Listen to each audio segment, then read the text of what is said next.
आज हम प्रस्तुत वीडियो में ई कंटेंट योजना अंतर्गत ऑनलाइन क्लासेज की श्रृंखला में या यूट्यूब चैनल पर वीडियो की श्रृंखला पर जिस बिंदु पर हम चर्चा करेंगे वो बिंदु है रीतिकालीन रीतितर शगुन भक्ति काव्य के बारे में हमारा चर्चा का बिंदु या टॉपिक रहेगा। मैं एस.एल. बैरवा, सहायक आचार्य हिंदी, राजकीय कन्या महाविद्यालय बयाना, जिला भरतपुर। और जिस कंटेंट की हम प्रस्तुत वीडियो में चर्चा कर रहे हैं यह कंटेंट या विषय वस्तु महाराजा सूरजमल ब्रज विश्वविद्यालय भरतपुर के BA part second year Hindi साहित्य के प्रथम प्रश्न पत्र में सम्मिलित है। तो आज हम जिस बिंदु पर चर्चा कर रहे हैं बीए द्वितीय वर्ष में अध्ययनरत ऐसी छात्राएं जिन्होंने इच्छिक विषय हिंदी लिया है और द्वितीय वर्ष में वो अध्ययनरत है, वो छात्राएं कृपया ध्यान देकर प्रस्तुत वीडियो को ध्यान से अवलोकन करें, इसका विवेचन विश्लेषण करें। प्रस्तुत वीडियो में बेहद ही रोचक और ज्ञानवर्धक और उपयोगी सामग्री में प्रस्तुत कर रहा हूँ। बीए द्वितीय वर्ष के साथ साथ पीजी की कक्षाओं में और साथ साथ प्रतियोगी परीक्षाओं में भी ये सामग्री आपके लिए बराबर उपयोगी होगी, ऐसा मेरा मानना है। तो बीए द्वितीय वर्ष की छात्राएं प्रस्तुत वीडियो को ध्यान से देखें, सुनें, इसका विवेचन विश्लेषण करें। तत्पश्चात प्रस्तुत वीडियो को लाइक करें, कमेंट करें और सब्सक्राइब करने में कोताही ना करें। कमेंट सेक्शन में छात्राएं प्रस्तुत वीडियो में यदि कोई त्रुटि, कोई कमी रहती है तो उसकी तरफ मेरा ध्यान आकृष्ट करें। कमेंट लिखें, कोई टिप्पणी लिखें, कैसा आपको वीडियो लगा, क्या चीज़ की इसमें कमी है, उसके बारे में आप टिप्पणी द्वारा मुझे अवगत करा सकती हो। लेकिन ये काम आप जब भी कर पाओगी, ध्यान से वीडियो को आप देखेंगी, इसका विवेचन विश्लेषण करेंगी, अवलोकन करेंगी, तब जा कर के आपको पता चलेगा। तो आज हमारा जो चर्चा का विषय है वो हिंदी साहित्य का इतिहास का तृतीय जो काल है रीतिकाल, और रीतिकाल में भी रीतिकालीन रीतितर काव्यों में सगुण भक्ति काव्य धारा भी रीति काव्यों के साथ साथ समानांतर रूप में ये भी बराबर चल रही थी। सगुण भक्ति की जो श्रृंखला है वो हम रामानंद जी से प्रारंभ मान सकते हैं। तो पहले हम रीतिकालीन रीतितर राम काव्य के बारे में चर्चा करेंगे। सगुण भक्ति काव्य को हम दो भागों में विभाजित कर सकते हैं, जिसमें राम काव्य और कृष्ण काव्य। तो पहले हम राम काव्य या रामाश्रयी काव्य के बारे में चर्चा को अंजाम देंगे। तो पहले रीतितर राम भक्ति काव्य है, उसके बारे में संक्षिप्त परिचय हम प्राप्त करते हैं। छात्राएं ध्यान दें। रामानंद की शिष्य परंपरा में सगुण धारा के भक्त कवियों ने भक्ति भावना में राम को ब्रह्म माना है, ईश्वर का प्रतीक माना है। ईश्वर मान करके उनकी उपासना, उनकी भक्ति, उनकी साधना को अंजाम दिया है और उनके प्रति अपनी भावनाओं की पुष्पांजलि श्रद्धा और प्रेम के साथ समर्पित की है। तुलसीदास की परंपरा में आगे और कवि हुए हैं। तुलसीदास जी बहुत ही बड़े महाकवि हैं। राम भक्ति जो काव्य धारा है इसके बहुत ही लब्ध प्रतिष्ठित कवि हम मानते हैं इनको और माना जा सकता है। यद्यपि 1650 ईस्वी के आसपास भक्ति की काव्यात्मक गंगा में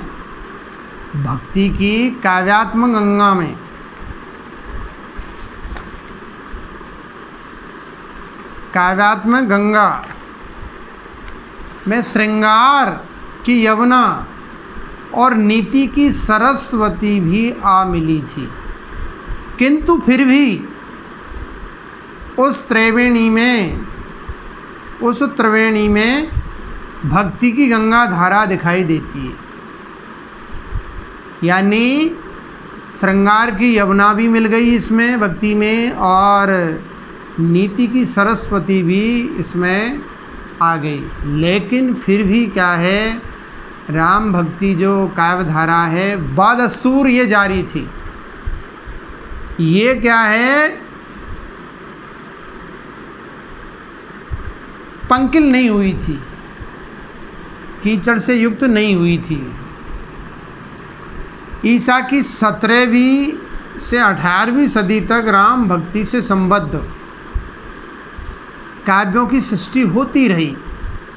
इस युग के राम भक्ति काव्य के प्रमुख कवियों का जो काव्य परिचय है, संक्षिप्त परिचय है, उसको हम यहाँ प्रस्तुत कर रहे हैं। तो छात्राएं ध्यान देकर इनका परिचय है वो सुने और देखें। तो राम रीतिकालीन रीतितर प्रमुख राम भक्त कवि हैं, उनका हम उल्लेख बारी बारी से कर रहे हैं, जिसमें नंबर 1 जानकी रसिक शरण। पहले जो कवि हैं जानकी रसिक शरण, इनके बारे में हम संक्षिप्त जानकारी आपको प्रदान कर रहे हैं।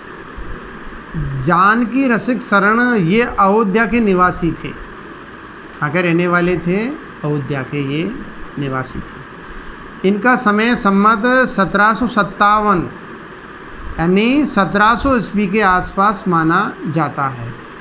इन्होंने अपराध सागर नामक काव्य की रचना की। इनकी रचना का नाम है अपराध सागर। इनकी रचना ब्रज भाषा में है। ये जो अपराध सागर नामक काव्य का सर्जन इन्होंने किया है, यह ब्रज भाषा में लिखा गया है। अब हम जानकी रसिक शरण की कविता या काव्य से कुछ पंक्तियाँ आपके ज्ञान के लिए, ज्ञान वृद्धि के लिए हम देख सकते हैं। कंबू कंठ मोतिन की माला, कंबू कंठ मोतिन की माला, किंकिण सहित दुति दाम, रसमाला ये रूप रसिक बर करऊ हुए अभिराम।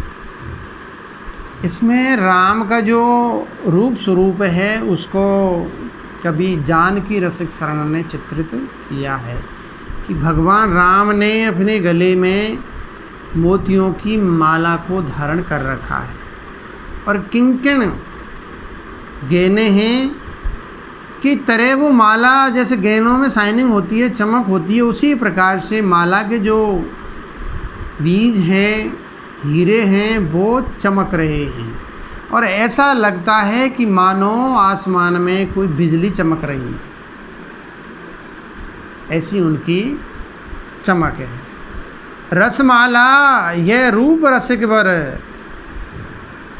रस के पूर्ण रूप से ये सागर हैं भगवान राम। रसमाला ये रूप रसिक बर करऊ हुए अभिराम, ऐसे मनोहारी सुंदर है, उनको मैं मेरे हृदय में मैं बसा सकता हूँ। अगले कवि हैं, द्वितीय कवि है जनक राज किशोरी शरण। जनक राज किशोरी शरण, इनका हम परिचय प्रस्तुत कर रहे हैं। ये राघव दास जी के शिष्य थे। जनक राज किशोरी शरण ये राघव दास जी के शिष्य थे और अयोध्या के रहने वाले थे। अयोध्या में ही ये निवासरत थे। इनका समय संमत 1857 ईस्वी के आसपास माना गया है। इन्होंने 20 ग्रंथ लिखे हैं, जिनमें प्रमुख सीताराम रस तरंगिणी, जानकी करुणाभरण, रघुवर करुणाभरण प्रमुख है। इनको राम भक्ति काव्य का कवि कहा जा सकता है। इनकी कविता की 2 पंक्तियाँ उद्धृत की जा रही है, ध्यान से सुने छात्राएं। सीरो सुगंध सुमंत बात विनोद कंत बहंत, परसत अनंग उदित हिये अवेलाख कामनी कंत। इन्होंने अपने आराध्य देव की जो स्तुति की है वो बेहद ही श्रृंगार में रस में उसको प्रस्तुत किया है। सीरो सुगंध सुमंद बात विनोद कंत बहंत, परसत अनंग उदित हिये अभिलाष कामनी कंत। अगले जो तीसरे कवि हैं नवल सिंह कायस्थ। हम नवल सिंह कायस्थ का संक्षिप्त परिचय आपको प्रस्तुत कर रहे हैं। ये झांसी के रहने वाले थे, जहाँ महारानी लक्ष्मीबाई थी, वहाँ की ही, इसको आप बखूबी जानते हो। ये झांसी के रहने वाले थे और समथर के राजा हिंदूपति के आश्रम में रहते थे। समथर जगह का नाम है, इसके राजा थे हिंदूपति नाम के, उनके राज आश्रम में ये रहते थे। इन्होंने राम कथा से संबंधित 29 ग्रंथों की रचना की है, ऐसा माना जाता है, जिनमें रामचंद्र विलास, राम विवाह खंड, सीता स्वयंवर, मिथिला खंड आदि प्रमुख है। एक उदाहरण इनकी कविता से हम अवतरित कर सकते हैं। अभव अनादि अनंत अपाय, अभव अनादि अनंत अपारा, अमन ए प्राण अमर ए विकारा, अंग अनिहु आत्म अविनाशी, अगम अगोचर ए विरल बासी। यानी राम का जो रूप स्वरूप है, राम की जो प्रसिद्धि है, राम सब जगह व्याप्त है। हर कण कण में क्या है, राम का निवास है। अभव यानी भव सागर के साथ साथ पूरे ब्रह्मांड में अनादि, अनादि यानी युगों युगों से क्या है, ऐसा माना जा रहा है कि पहले भी थे भगवान, अब भी है और आगे भी रहेंगे। तो अनादि अनंत अपारा, और इनकी महिमा है वो अपरंपार है, जिसकी कोई पार नहीं पा सकता है, कोई जान नहीं सकता है। अमन है प्राण, अमर है विकारा, अमन है, ए प्राण है, प्राण रहित है, शरीर रहित है, अमर है, जरा मरण से दूर है, ए विकारा है, किसी तरह का कोई विकार इनमें मौजूद नहीं है। अंग अनिहु आत्म अविनाशी, अंग से क्या है, ये अविनाशी है, कभी भी ना तो जन्म लेते ना इनका मरण होता है। अगम अगोचर एवरलवासी, अगम है जहाँ तक कोई पहुँच नहीं सकता है, अगोचर है जिनको हम आँखों से देख नहीं सकते हैं। एवरल है, सब जगह ये व्याप्त है, एवरलवासी है, सब जगह निवासरत है। अगला जो कवि है महाराज विश्वनाथ सिंह, इनका हम संक्षिप्त में परिचय प्राप्त करेंगे। महाराज विश्वनाथ सिंह रीवा के विद्या प्रेमी एवं राम भक्त नरेश महाराज विश्वनाथ सिंह का जन्म, ये खुद ही राजा थे, जन्म 1789 ईस्वी में हुआ था और सन 1813 से लेकर 1854 ईस्वी तक रीवा के राजा रहे थे। रीवा जो रियासत थी, इसके ये महाराजा थे, राजा थे। ये राम काव्य धारा के बड़े सुप्रसिद्ध व्यक्ति महाराज रघुराज सिंह के पिता थे। रघुराज सिंह इनके पुत्र थे, ये भी प्रसिद्ध थे। इन्होंने ब्रज भाषा में राम स्वयंवर ग्रंथ लिखा था। कई रचनाएं राम कथा से संबंधित रची हैं, जैसे रामायण गीता, रघुनंदन सामाजिक, रामचंद्र की सलरी, संगीत रघुनंदन आदि रचनाओं को हम देख सकते हैं। इनकी कविता का एक उदाहरण प्रस्तुत है। करी जो कर में कैलाश लियो, करी जो कर में कैलाश लियो, कस के अब नाक सिकोरत है। दई तालन 20 भुजा, झेराय झुको, धतको झक झोरत है। दई तालन 20 भुजा, झेराय झुको, धतको झक झोरत है। तिल एक हले न हले पूमी रिस, पीख के दांतन तोरत हैं। मन में ये ठीक भयो हमरे मद, काको महेश ने मोरत है। तो ये इस पद में, इस छंद में महाराज विश्वनाथ सिंह ने राम की वंदना, उनकी स्तुति, उनका गुणगान किया गया है कि राम के अंदर कौन कौन से गुण हैं। और देखा जाए तो राम तो गुणों की खान है। कर जो कर में कैलाश लियो, जिन्होंने क्या है अपने हाथ में कैलाश पर्वत को उठा लिया है। तो ब्रह्मा विष्णु महेश की इन्होंने क्या है वंदना की है कि महेश बहुत ही शक्तिशाली है, जिन्होंने क्या है कैलाश पर्वत को अपने हाथ पर उठा लिया। लिखा है कर जो कर में कैलाश लियो, कस के अब नाक सिकोरत है।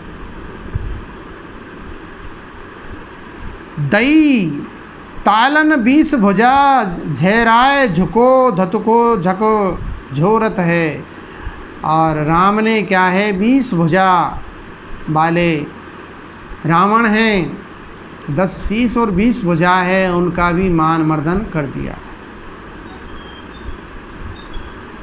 तिल एक हले न हले पूमी, एक तल भी क्या है पृथ्वी में किसी तरह की कोई हलचल नहीं होती है। पूमी यानी पृथ्वी। ऋषि पीख के दांतन तोरत है। ऋषि यानी रोष में, क्रोध में आकर के उन्होंने क्या है दुश्मन के दांतों को तोड़ दिया है। मन में ये ठीक भयो हमरे मद, काको महेश न मोरत हैं। महेश है यानी शंकर जी है, वो किसका भी क्या है मुंह मोड़ सकते हैं, असीम शक्ति है। तो इसमें क्या है अपने आराध्य देव की महाराज विश्वनाथ सिंह ने वंदना की है, भक्ति की है, साधना की है। अगले कवि हैं राम प्रिया शरण।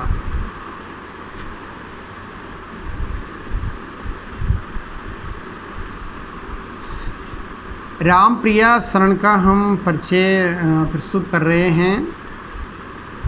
राम प्रिया शरण जनकपुर के महंत राम प्रिया शरण 1703 ईस्वी में ये विद्वान थे। सर्वप्रथम इनका उल्लेख होता है, इन्होंने सीता जी के व्रत को, सीता जी का जो व्रत है, जीवन है, उसको प्रमुखता प्रदान करते हुए सीताय ने यानी सीता राम प्रिया काव्य की सर्जन किया। इनकी भाषा सरस ब्रज भाषा है। रोला छंद में कवि की वाणी का एक उदाहरण हम देख सकते हैं।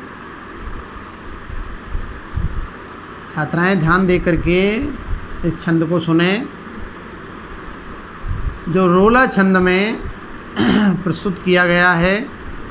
पितु दर्शन अविलास जुगल कुमरन मन भाई, गुरु सन्मुख कर जोर भांति बहुत बिने सुनाई। पुल के गुरु लख सीता राम को अति सुख पाई, ताई समय सब सखा संग लक्ष्मी निधि आई। तो देखिए इस प्रसंग में पितु दर्शन अविलास जुगल कुमरन मन भाई, पिता के दर्शन के लिए राम और लक्ष्मण दोनों क्या है निर्निमेष होकर के टकटकी लगा करके अपने पिता के दर्शन के लिए वो अभिलाषा, उनको आशा लगी हुई है कि कब हम हमारे पिता का दर्शन लाभ प्राप्त करें। गुरु सन्मुख कर जोर भांति, अपने गुरु के सन्मुख यानी सामने, कर जोरी यानी दोनों हाथ जोड़ करके वो खड़े हैं। बहुत विनय सुनाई कि हे गुरु, हमें हमारे पिता श्री है उसका दीदार करवा दो, दर्शन करवा दो। पुल के गुरु, पुल के यानी हर्षित हो गए, प्रसन्न हो गए, मुग्ध हो गए। पुल के गुरु लख सीता राम को, सीता और राम को देख करके अति सुख पाई, वो बहुत ही प्रसन्न हो गए कि मैंने बहुत ही ज़्यादा सुख की प्राप्ति की है। दोनों की मौनी मूर्त को देख करके ताई समय सब सखा संग लक्ष्मी निधि आई। उसी समय क्या है लक्ष्मी सारी अपनी निधियों को लेकर के, 8 सिद्धि और 9 निधियों को लेकर के वो वहाँ प्रस्तुत हो गई। अब आगे हम राम भक्त रीतितर यानी रीतिकालीन रीतितर राम भक्त शाखा के जो अन्य कवि हैं उनके बारे में संक्षिप्त जानकारी हम प्रदान करते हैं।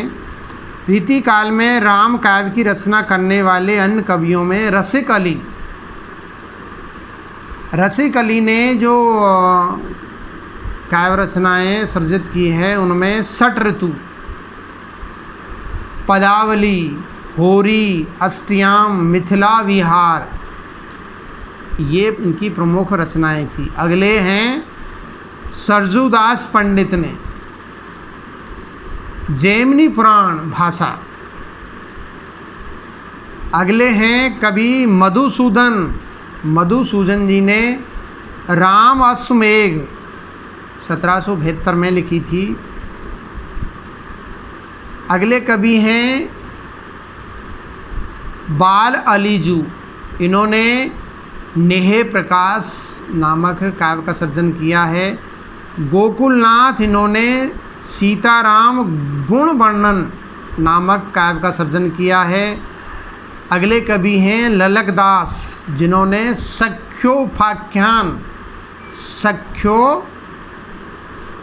उपाख्यान नामक काव्य का सर्जन किया है।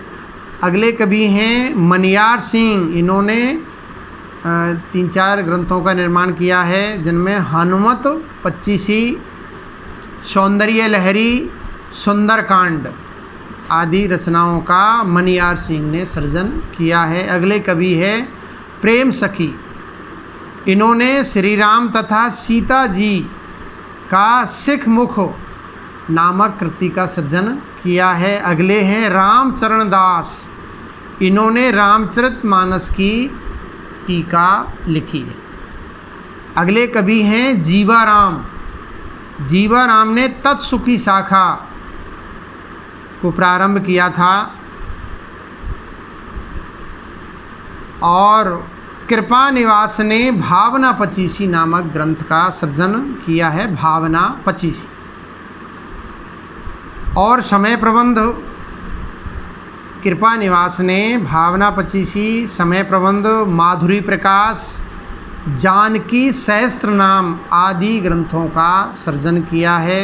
अगले कवि हैं गणेश, इन्होंने वाल्मीकि रामायण, श्लोकार्थ प्रकाश, हनुमत पचीसी आदि ग्रंथों का सर्जन किया है। अगले जो कवि हैं भगवत राय खींची, इन्होंने रामायण, हनुमत पचीसी आदि ग्रंथों का निर्माण किया है। तो ये जो अन्य कवि हैं, अन्य प्रमुख कवि हैं, उनका भी योगदान बराबर राम भक्ति शाखा के विकास में अपना अहम योगदान है।